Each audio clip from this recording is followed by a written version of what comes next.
Las Vegas, Sayadaw, Sabha Sangaha. Let's go to Sabha Sangaha. Sabha means the whole.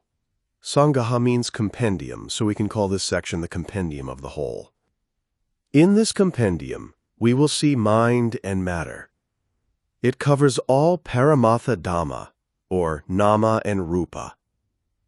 For this reason, we can call Sabha Sangaha the miscellaneous compendium. This section is also very important. We'll be talking about Khandha, the 5 aggregates, Ayatana bases, Dhatu elements, and Sakha truths. When we practice meditation, we have to contemplate these various things. The 5 Khandha. First, we need to know the meaning of the word Khandha. It means group, aggregate, or mass. We can use any of these English words. Here, we'll be talking about 5 Khandhas, or 5 aggregates. What are they? 1. Rupa Khandha, matter, or corporeal realities. 2. Vedana Khandha, feeling. 3. Sanya Khandha, perception. 4. Sankhara Khandha, mental states or mental formations. 5. Vijnana Khandha, consciousness. Khandha means a group, right? But group doesn't mean that these are things that we put together. It doesn't mean that a group is formed. Instead, it means that we have to take 11 aspects into account. What are these 11 aspects? 1. Past 2, present 3, future 4, internal 5, external 6, inferior 7, superior 8, distant 9, near 10, gross 184, Sabhasangaha 11, subtle. How many is that? 11, right? With each of these 5 khandhas, these 11 aspects must be taken into account. These 11 aspects are collectively called a khandha.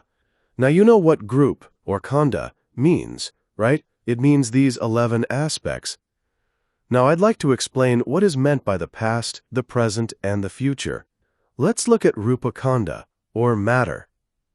Rupa is past Rupa, present Rupa, or future Rupa. In other words, it is Rupa in the past, Rupa in the present, and Rupa in the future. We can see any of these Rupa. For internal and external. Internal includes that which is inside our body, right? It's internal. External is something that we can see on the outside of our body, someone else's body, or on the exterior of something else. We have both, right? So we have internal Rupa and external Rupa. For inferior Rupa and superior Rupa, we can consider the Rupa of ordinary worldlings to be inferior, but the body of a noble person, Arahant, is superior Rupa. So we have inferior Rupa and superior Rupa. As for distant and near, we can consider that anything far away from us, that is, 12 feet or farther away, is distant. In contrast, anything that is less than 12 feet from our body is near. Another way to consider this is that if something is very easy to see, we can call it near. Something that is hard to see or understand is distant. Lastly, we have gross and subtle, which we've already studied. How many types of subtle matter did we discuss in the 3rd chapter of the 2nd book? There were 16 types of sukuma, subtle, rupa, right? There were also 10 types of gross rupa. What are these 10 types?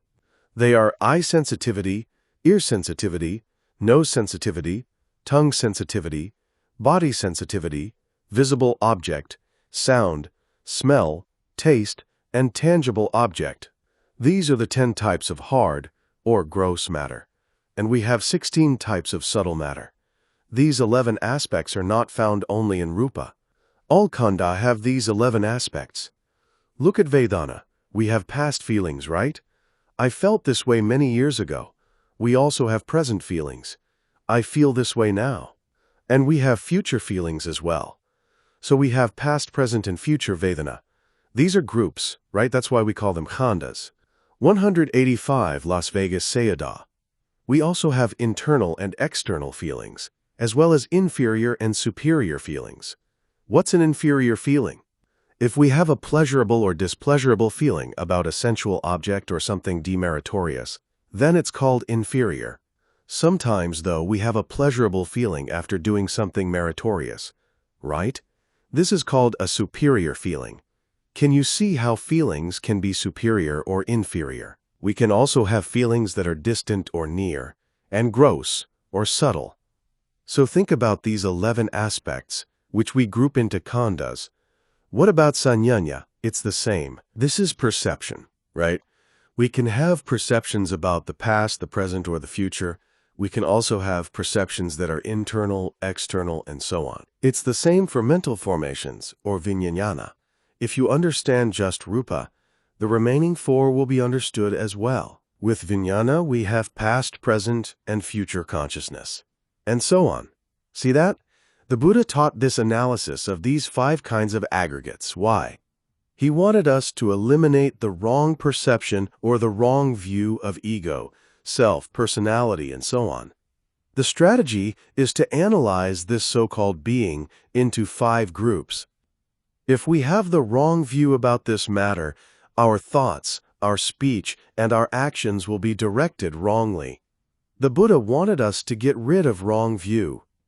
If wrong view is rooted in our mind, our actions, words, and thoughts will be wrong.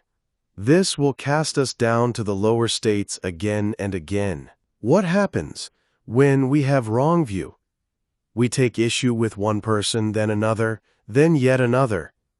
One country has problems with other countries, right? Why? Because of wrong view. If we have the wrong view of personality, we become selfish.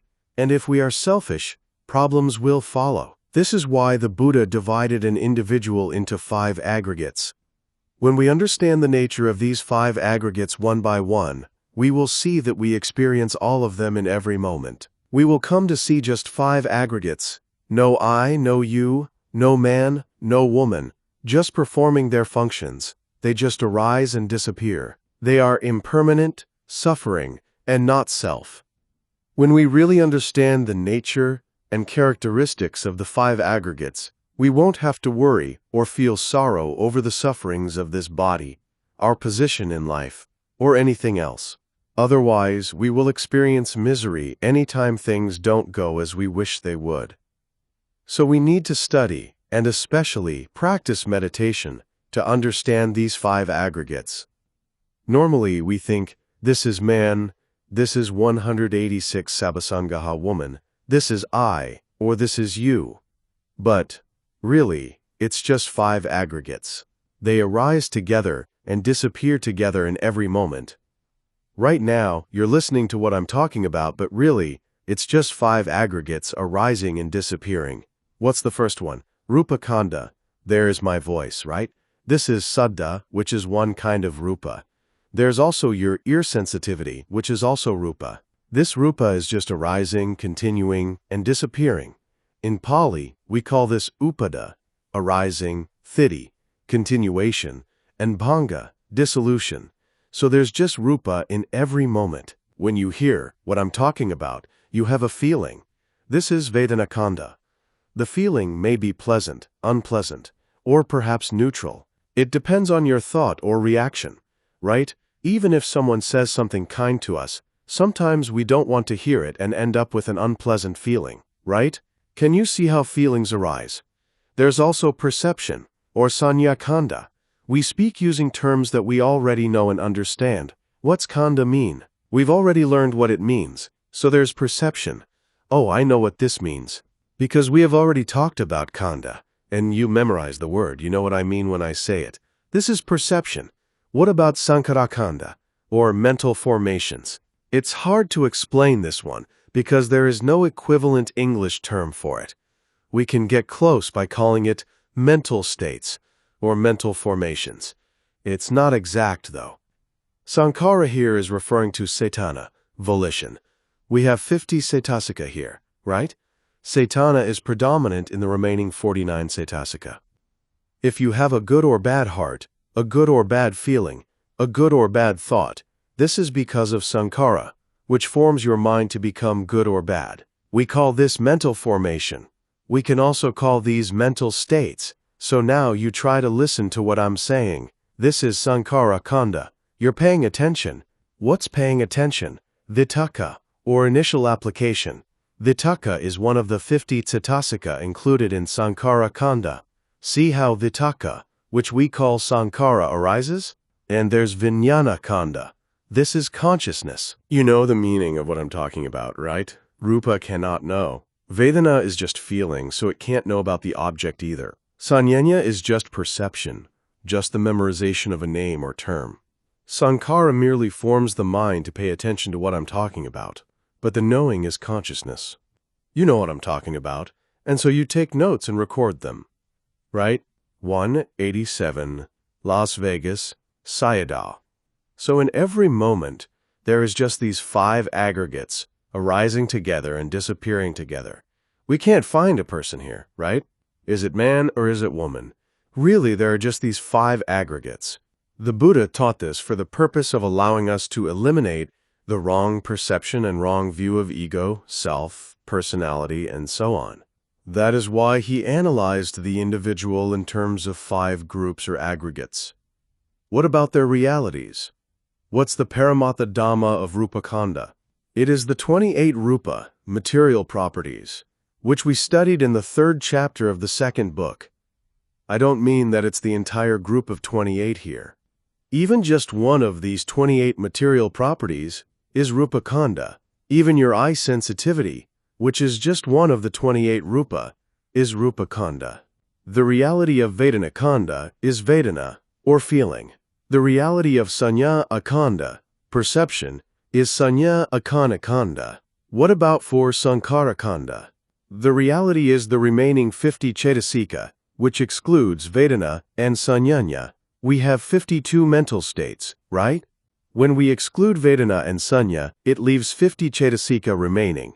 These remaining 50 Cetasika are called Sankhara Khandha. Most people are confused about Sankhara Khandha. They wonder, what is Sankhara Khandha? It's not just one thing. Sankhara here is the name of Satana, volition. Because these 50 kinds of mental states are headed by Satana, we call it Sankhara Khandha. I'll give you an example. Sometimes, the President of the United States will come to Las Vegas. When he does, we say, today, the President is coming. But it's not just the President who's coming, right? After all, he's accompanied by an entourage of maybe 40 or 50 people, yet we still just say that the President is coming. In the same way, Sankhara is the name of Satana, volition, yet Satana is not the only Sankhara. The remaining 49 Cetasika are called Sankhara Khandha. Understand that, right? Satana is predominant over the other 49 mental states. And what about Vijnana Khandha, consciousness? The reality is all 89 types of citta. In other words, the 89 types of citta are called Vijnana Khandha. So among the 5 aggregates, the realities are Rupa, Cetasika, and Citta, no Nibbana, right? We have 4 realities, or Paramatha Dhamma. They include Rupa, Cetasika, Citta, and Nibbana. But there's no Nibbana here. Why can't Nibbana form an aggregate? Nibbana lacks differentiation. That's why. 188.